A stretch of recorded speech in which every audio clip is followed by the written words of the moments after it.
1982 gave us horror classics like Creepshow, Poltergeist, and John Carpenter's The Thing. Absolute bangers, every damn one of them. But did you know 1982 was also the year of the first horror film that was made entirely on VHS? No, really. And that movie is Boardinghouse. Which is what happens when you give a horny guy just enough cash to make a film, but not enough talent to make it any good. By the way, I'm watching the theatrical cut, the way it would have been seen in 82. So, a dude inherits a house. Actually, hang on a sec. I need to show you the opening of the first few minutes.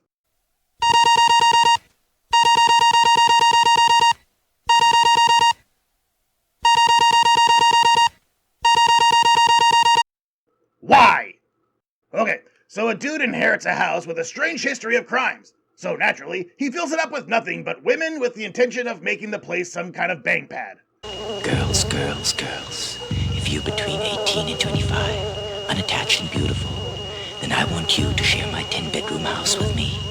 He struts around in a banana hammock, by the way. Oh, and he has the force, or whatever.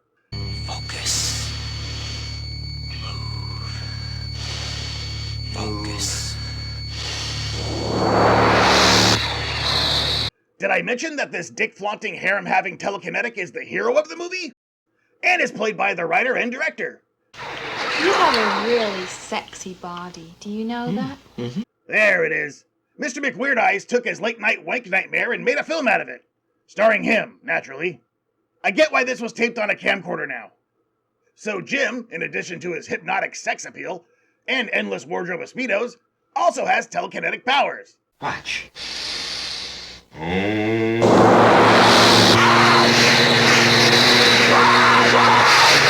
Why? Don't ask questions. The movie had no answers. He can just move stuff with his mind like a sex-starved Jedi. Okay, so just a Jedi. I swear to you, Jim's banana hammock gets even more screen time than some of the actual characters.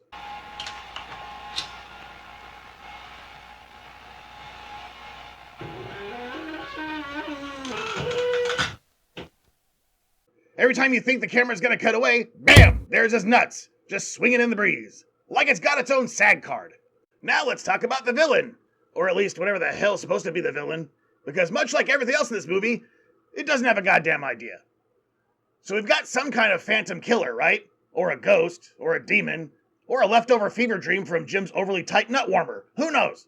The movie sure as hell doesn't. Sometimes it's an invisible force, flinging people around. Sometimes it's a dude in a pig mask. And sometimes it's just random people dying with no explanation. It's like the movie kept losing the script and trying to go from memory. And then, because Boardinghouse can't just let nonsense rest, one of the random women suddenly gets psychic powers too. Because fuck it.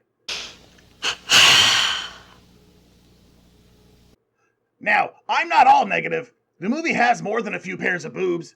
And if you dig Hog, well, his is practically the co-star. The gore isn't a total embarrassment.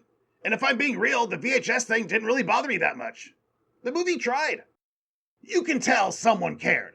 Unfortunately, that someone was a horny narcissist who thought his psychic Speedo fantasies deserved a theatrical release. Well, what do we have here, girls? Just a little mind over matter. So, what did we learn today? That if you have a camcorder, a Speedo, and an overinflated ego, you too can make a horror movie. That sometimes is the scariest thing about horror. Look, Boardinghouse is a dumpster fire, but it's a hilarious dumpster fire. It's so bad, so weird, so relentlessly horny that it loops back around into being kind of entertaining. So I can actually say for the first time in this series, watch this movie. Not because it's good, but because it's so unbelievably stupid that it turns into a good movie over time. Chemical enhancement might be recommended. As for 1983...